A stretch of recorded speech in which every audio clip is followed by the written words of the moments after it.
नमस्कार मंडळी, आज वाचूया अमृतवेलचा पुढचा भाग. पलीकडल्या बंगल्यातल्या देवदत्ताच्या दिवाणखान्यात नंदाने प्रवेश केला तेव्हा तिच्या डोळ्यात एकदम दोन गोष्टी भरल्या. फुलाफुलांच्या गालिच्यावर पसरलेले वाघाचे कातडे आणि शिसवी तिवईवरला बुद्धाचा संगमरवरी पुतळा. त्या पुतळ्याजवळच्या एका कोच्यावर देवदत्ताने नंदाला बसविले. मग मेजाकडे जाऊन त्याने तिथली घंटी वाजविली. घंटेच्या आवाजाने नंदाचे लक्ष त्या टेबलाजवळच्या कोपऱ्याकडे गेले. त्या कोपऱ्यात एक भव्य सुंदर चित्र ठेवले होते. रुंद जबडा, भेदक डोळे, सिंहाच्या आयाळीची आठवण करून देणारी दाढी. ते चित्र नीट पाहण्याकरिता नंदा उठली. ती थोडी पुढे येऊन उभी राहिली. ते हेमिंग्वेचे तैलचित्र होते. त्या चित्रापाशीच भिंतीला टेकून एक बंदूक ठेवली आहे. हेमिंग्वेच्या बंदुकीच्या शौकाविषयी नंदाने पुष्कळ वाचले होते. त्याने आत्महत्या केली, ती सुद्धा आपल्या आवडत्या चंदेरी बंदुकीने, हे तिला ठाऊक होते. तिच्या मनःचक्षूंपुढे एक विचित्र त्रिकोण उभा राहिला. देवदत्त, अश्वत्थामा आणि हेमिंग्वे हे त्या त्रिकोणाचे 3 कोन होते. नोकराला चहा सांगून देवदत्त तिच्याजवळ आला तेव्हा तिने विचारले, कुठं घेतलं हे चित्र? मुंबईच्या प्रदर्शनात. हेमिंग्वे फार आवडतो तुम्हाला? फार, एवढाच उद्गार काढून तो क्षणभर थांबला. शेवटी स्वगत बोलावे तसा तो बोलू लागला. जगात 2 जाती आहेत माणसांच्या, एक मनस्वी मनांची आणि दुसरी मुरदाड मनांची. मुरदाड माणसं अष्टव प्रहर जगण्याची केविलवाणी धडपड करीत राहतात. ती कुणाच्याही लाता खातील, सोम्या गोम्या पुढं लोटांगण घालतील, उकिरड्यावरल्या उष्ट्या अन्नानं पोट भरतील, पण काही करून कुडीत जीव राहील अशी काळजी घेतील. त्यांना सर्वात मोठं भय वाटतं ते मरणाचं. मनस्वी माणसं तशी नसतात. मानानं आणि अभिमानानं जगता आलं तरच ती जगतील. ती धुंदीत जगतील, मस्तीत जगतील, पण ती दुसऱ्याला शरण जाणार नाहीत. ईश्वराशी सुद्धा तडजोड करणार नाहीत. त्यांची स्वतःची तर सदैव झुंज चाललेली असते. हेमिंग्वे असा मनस्वी मनुष्य होता. ज्या क्षणी त्याला हे जीवन असह्य झालं त्या क्षणी त्याने शांतपणानं आपल्या बंदुकीनं, नंदा मध्येच म्हणाली, पण याच हेमिंग्वेनं म्हाताऱ्या कोळ्याची समुद्राशी झालेली झुंज रंगविली आहे. म्हाताऱ्यानं कष्टानं पैदा केलेली शिकार त्याच्या हातून नाहीशी होते. तो हात हलवीत परततो, म्हणून तो काही आत्महत्या करीत नाही. उलट आफ्रिकेतल्या सिंहाच्या शिकारीची स्वप्न पाहत तो झोपी जातो. देवदत्त चपापला. स्वतःला सावरीत तो म्हणाला, एका बुद्धिमान विदुषीशी आपण बोलत आहोत हे विसरूनच गेलो होतो मी. नोकर चहा घेऊन आला. दोघेही कोच्यावर बसली. चहा करण्याकरिता नंदा लगबगीनं उठत आहे असे पाहून देवदत्त म्हणाला, हां, तुम्ही आज पाहुणे आहात माझ्या. तेव्हा नंदा मिश्किलपणाने उत्तरली, मी पाहुणी आहे हे सांगितलं कोणी तुम्हाला? हे वसूचं घर आहे. निमी वसूची मैत्रीण आहे. तेव्हा मी घरचीच झाले, नाही का? देवदत्ताने हसत विचारले, MA तर्कशास्त्र घेतलं होतं वाटतं तुम्ही? चहा करता करता नंदा मान वर करून म्हणाली, तर्कशास्त्रात तुम्हीच अधिक पारंगत आहात माझ्यापेक्षा, म्हणून माणसांचे 2 वर्ग करून तुम्ही मोकळे झालात. पण खरं सांगू, हे जग चाललंय ते मनस्वी माणसांमुळं नाही, नि मुरदाड माणसांमुळंही नाही. तिनं पुढे केलेला पेला हातात घेत देवदत्ताने विचारले, म्हणजे माणसांचा एक 3रा वर्ग असतो असं म्हणायचंय तुम्हाला? काही क्षण नंदा बोलली नाही. चहाचे 2-3 घोट घेऊन ती म्हणाली, हो, हा 3रा वर्गच खरा महत्त्वाचा आहे. तो आहे मायाळू माणसांचा, स्वतःला विसरून दुसऱ्यांवर प्रेम करणाऱ्या माणसांचा. देवदत्त हसत म्हणाला, असं प्रेम या जगात आहे? दादा आणि माई यांच्या आठवणींनी नंदाचे मन भरून आले. सददीत स्वरात ती म्हणाली, निश्चित आहे. ते कुणाला आईच्या रूपानं भेटतं, कुणाला दुसऱ्या कुठल्या तरी रूपानं. स्निग्ध साभिप्राय तिच्याकडे पाहत देवदत्त म्हणाला, खरं आहे. त्याच्या सूचक उद्गारातला अर्थ लक्षात येताच ती लज्जित झाली, थोडीशी सुखावली. क्षणभर थांबून ती म्हणाली, सामान्य माणसंसुद्धा हे प्रेम देऊ शकतात, पण देवदत्त एकदम उठला. आलोच मी, असं म्हणत तो बाहेर गेला. दिवाणखान्याची सजावट नंदा निहाळू लागली. दुसऱ्या एका कोपऱ्यात हेमिंग्वेच्या चित्रासारखे भव्य सुंदर चित्र पाहून ती चमकली. थोडं पुढे जाऊन तिने पाहिले. ते चित्र विवेकानंदांचे होते. त्याच्यासमोर गवसणीतून बाहेर काढलेली एक सतार दिसत होती. विवेकानंद आणि हेमिंग्वे, सतार आणि बंदूक, जीवन आणि मरण. देवदत्ताच्या मनात कोणता संघर्ष चालला आहे याची नंदाला पुरेपूर कल्पना आली. आत्महत्येच्या विचाराने मनुष्य कसा भ्रमिष्ट होतो हे तिने स्वतः अनुभवले होते. काय वाटेल ते हो या विचारापासून त्याला परावृत्त करण्यासाठी आपली सर्व शक्ती वेचायची, असा तिने मनोमन निश्चय केला. देवदत्त परत आला, तो एक सुंदर बाहुली घेऊन. त्या बाहुलीच्या हातात दुधाची छोटी बाटली होती. कळ फिरवली की बाहुली त्या बाटलीतले दूध पिऊ लागे. नंदाच्या हातात ती बाहुली देत तो म्हणाला, फार आवडेल ही मधुरेला, तिच्यासाठी घेतली ही दिल्लीत, हरिद्वारहून परत येताना. नंदाचे विचारचक्र सुरू झाले. देवदत्त हरिद्वारला गेला होता, कशाला? तीर्थयात्रा करणाऱ्या आपल्या आईला भेटण्याकरिता, की आपल्या जीवाचे काही बरे वाईट करावे म्हणून? देवदत्ताने मधुरेसाठी बाहुली आणली आहे हे वसूला कळता कामा नये हे नंदाच्या लक्षात यायला वेळ लागला नाही. तिने ती कुणाला न कळत आपल्या खोलीत नेऊन ठेवली. आज संध्याकाळी तिला बापूंच्या घरी जायचे होते. त्याचवेळी ती मधुरेसाठी विकत घेतल्याचे नाटक करावे असे मनाशी ठरवून ती निश्चित झाली. संध्याकाळी बापू येताच ती त्यांच्याबरोबर मोठ्या उत्सुकतेने निघाली.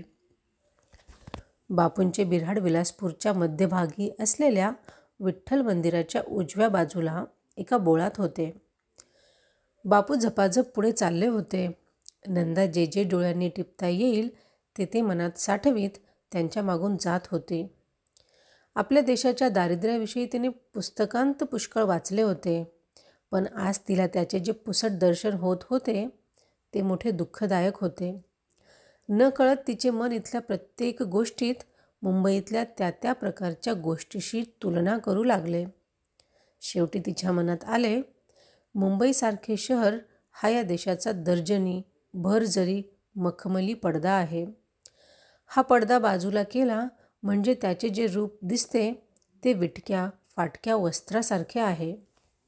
दासबाबू म्हणाले होते, आपलं घरटं सोडून गेल्याशिवाय पाखराला आकाशाचा अर्थ कळत नाही. किती खरं आहे ते. बापूंच्या मागून नंदा एका जुन्याट वाड्यात शिरली. डावीकडच्या बिऱ्हाडाकडे वळली. घराचे दार उघडेच होते. बापूंबरोबर ती आत गेली. चपला काढून ठेवून अरुंद पडवीतून बापूंबरोबर ती माझघरात शिरली. तिथे भिंतीला लागून एक खाट होती. त्या खाटेवर एक वृद्ध स्त्री पडली होती. पावले वाजताच पडल्या पडल्या तिने टकाटका पाहिले. बापू तिच्या अगदी जवळ गेले. नंदाही त्यांच्या मागून गेली. बापूंनी त्या स्त्रीला विचारले, कसं आहे? एखाद्या यांत्रिक बाहुलीप्रमाणे टकमक पाहत केसांचा कापूस झालेल्या त्या रुग्णशय्येवरल्या स्त्रीने उत्तर दिले, छान. नंदाकडे बोट दाखवून बापू म्हणाले, सावित्री, आपल्याला मुलगी नाही म्हणून तू नेहमी कुरकुर करायचीस. ही बघ, तुला मुलगी आणली आहे. कशी आहे? आवडली ना? त्या स्त्रीच्या तोंडून एखाद्या पढवलेल्या पोपटासारखा उद्गार निघाला, छान. अर्धांगामुळे त्या वृद्ध स्त्रीला अंथरुणावरून उठता येत नसावे. वाचा गेल्यामुळे छान या एका शब्दाशिवाय दुसरा शब्द तिला उच्चारता येत नसावा. बापूंच्या संसाराच्या या चित्राने नंदाचे मन काजळून गेले. किंचित भयभीत दृष्टीने तिने बापूंकडे पाहिले. अंधार उजळून टाकणाऱ्या शुक्र चांदणींची स्मित त्यांच्या मुद्रेवर विलसत होते. नंदाने बापूंच्या पत्नीकडे पाहिले. पतीच्या त्या स्मिताचे प्रतिबिंब जणू काही त्या रुग्ण स्त्रीच्या मुद्रेवर उठून दिसत होते. दोघेही एकमेकांकडे किती आपुलकीने बघत होती. जणू ते नुकतेच लग्न झालेले जोडपे होते. बापू सावित्रीबाईंच्या अगदी जवळ गेले. त्यांच्या विस्कटलेल्या केसांवरून त्यांनी मायेने हात फिरविला. लगेच ते मोठ्याने हसत उद्गारले, "अरे हो, विसरलोच की. सकाळच्या भाकरी भाजण्याच्या नादात तुझी वेणी घालायची राहून गेली. जरा थांब हं, तुझी लेक आली आहे फार दिवसांनी माहेरपणाला. तिला चहा करून देतो. मग तुझी अशी छान वेशभूषा करतो की." "छान म्हणजे काय? आपली जुन्या काळातली वेणी हं. ती पोनीटेल बिल काही आपल्याला कळत नाही." शेवटचे वाक्य बोलता बोलता नंदाकडे पाहून ते हसले आणि म्हणाले, "आम्ही आपले खादीवाले असलो तरी आम्हाला चहा करता येतो हं. सावित्रीचं चहा वाचून चालत नाही, तेव्हा हे सारं पाकशास्त्र शिकावंच लागलं मला." बापू वळून आतल्या खोलीत जायला निघाले, पण नंदाने जाऊ दिले नाही. सावित्रीबाईंच्या खाटेवर कडेला ती बसली होती. ती चटकन उठली आणि म्हणाली, "तुम्ही बसा बापू आईंच्या पाशी. आत जाऊन मी करते चहा." बापू झटकन मधल्या दारापर्यंत गेले आणि दोन्ही हातांनी दार अडविल्याचा आविर्भाव करीत म्हणाले, "हां, इकडे यायचं नाही बायकांनी. हे पुरुष राज्य आहे. कार्तिकेयाच्या देवळात जशी बायकांना बंदी असते तशी अस्मादिकांच्या मूद पाकखान्यातही ती आहे. शिवाय एक कामही आहे नंदाताई तुझ्याकडे. तुझ्यासारख्या विदुषीचा अभिप्राय हवाय मला माझ्या चहावर. साबणाच्या जाहिरातींवर नट्यांचे अभिप्राय छापतात ना, तसा छापायला." "हो, काय नेम सांगावा? उद्या जहागीरदारांच्याकडील नोकरी गेली तर चहाचं दुकान काढावं लागेल या देशभक्ताला." बापूंच्या या थट्टेखोर स्वभावाचे एरवी नंदाला हसू आले असते. दुःख गोड करून घ्यायची शहाण्या माणसांची ही रीत तिला अपरिचित नव्हती. पण स्वतःवर आणि स्वतःच्या परिस्थितीवर चाललेला बापूंचा हा विनोद ऐकताना तिचे सारे लक्ष सावित्रीबाईंच्याकडे लागले होते. त्यांच्या मुद्रेवर मंद स्मिताखेरीज दुसरा कुठलाच भाव दिसत नव्हता. ती थोडी वर सरकली आणि वाकून सावित्रीबाईंना म्हणाली, "आई, पाय चेपू का तुमचे?" बोलता बोलता तिने त्यांच्या अंगावरून हात फिरवायला सुरुवात केली. तिच्या "आई" या हाकेमुळे असेल अथवा प्रेमळ स्पर्शामुळे असेल, सावित्रीबाईंच्या डोळ्यात चटकन पाणी उभे राहिले. नंदाला ते दिसले. ती आसवे दुःखाची नव्हेत हे तिने ओळखले. उन्हाळ्यात तापलेल्या धरणीला जेव्हा पहिल्या पावसाचा स्पर्श होतो तेव्हा तिच्यातून सुगंध दरवळू लागतो. ते अश्रूही तसेच होते. स्वयंपाकघरातून बापूंचा आवाज ऐकू येऊ लागला. ते काहीतरी गुणगुणत होते. मधूनच त्यांतला एखाद दुसरा शब्द ऐकू येई. नंदा कान देऊन ऐकू लागली. मोगरा, मोगरा हे 2 शब्द तिला ऐकू आले. बापूंचा आवाज किनरा होता, पण त्याला गोडवा होता. मधल्या दारापाशी जाऊन उभे राहावे आणि त्यांचे हे गाणे ऐकावे अशी प्रबळ इच्छा नंदाच्या मनात निर्माण झाली. "आई, आले हं मी," असे म्हणून ती खाटेवरून उठली आणि मधल्या दारापाशी जाऊन उभी राहिली. आतली खोली वेडीवाकडीच होती. चूल कुठेतरी आडुशाला असावी. ती नंदाला दिसत नव्हती. बापूही दिसत नव्हते. पण आता त्यांचा आवाज मात्र स्पष्ट ऐकू येत होता. तालासुरावर ते म्हणत होते, "इवलेसे रोप लावलिये द्वारे, तयाचा वेलू गेला गगनावरी. मोगरा फुलला, मोगरा फुलला, फुले वेचिता बारू, कळियांसी आला. मनाची या गुंती गुंफियेला शेला. बापू रखुमादेवीवरू, विठ्ठली अर्पिला." बापू गात असलेल्या अभंगाचा उल्लेख दादांच्या तोंडून नंदाने अनेकदा ऐकला होता, पण त्याची भावपूर्णता तिला आज प्रथमच जाणवली. तिच्या मनात आले, हा अभंग भक्तीप्रमाणे प्रीतीलाही लागू पडणार नाही का? बापूंच्या गळ्यात माळ घालून या घरात सावित्रीबाईंनी प्रवेश केला असेल तेव्हा त्यांच्या प्रीतीचे रूप इवलेसेच असेल. आज त्या इवल्याशा रूपाचा वेल आकाशाच्या मांडवावर चढला आहे. किती वर्ष झाली कुणास ठाऊक. अर्धांग वायूने अंथरुणाला खिळलेल्या पत्नीला बापू तळ हातावरल्या फोडाप्रमाणे सांभाळीत आहेत. दारिद्र्यात एकटेच हसत मुखाने. इथे खरा मोगरा फुलला आहे. आणि वसूच्या बंगल्यात गप बशा किणकिणल्या. नंदा झटकन दारातून परतली. सावित्रीबाईंपाशी येऊन बसली. तिच्या पाठोपाठ बापू चहाचे 2 पेले घेऊन आले.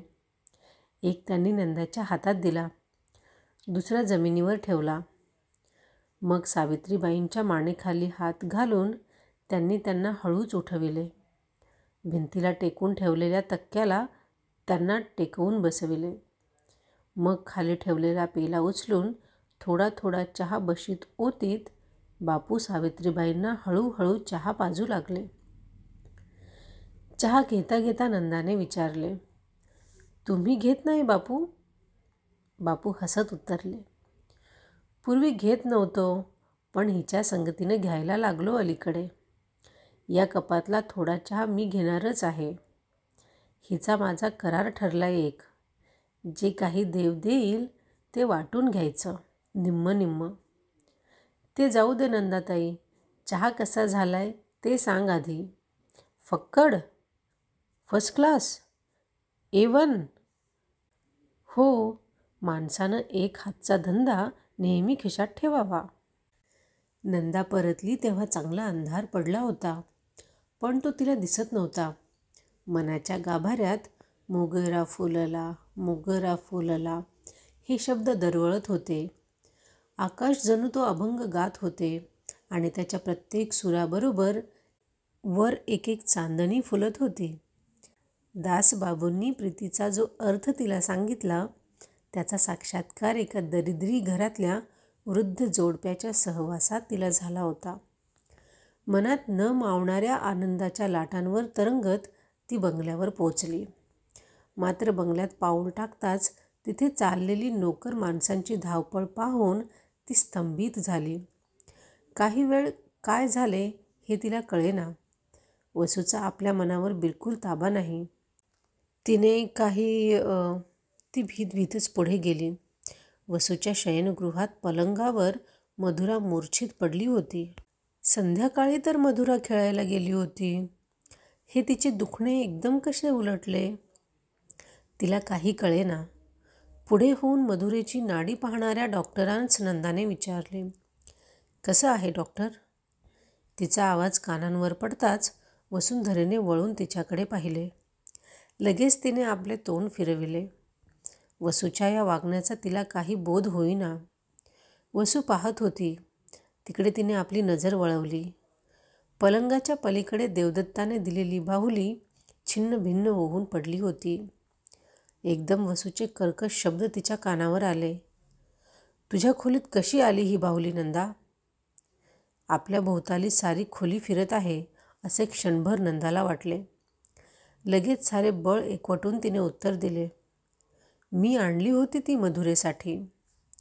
कुठनं? वसुंधरेने प्रश्न केला. नंदा किंचित गडबडली.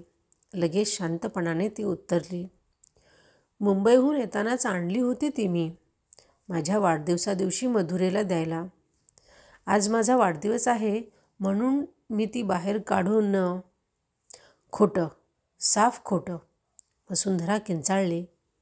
देवदत्तांनी आणली होती ही. तू रोज त्यांच्याशी गुलुगुलू गोष्टी करायला जातेस ना?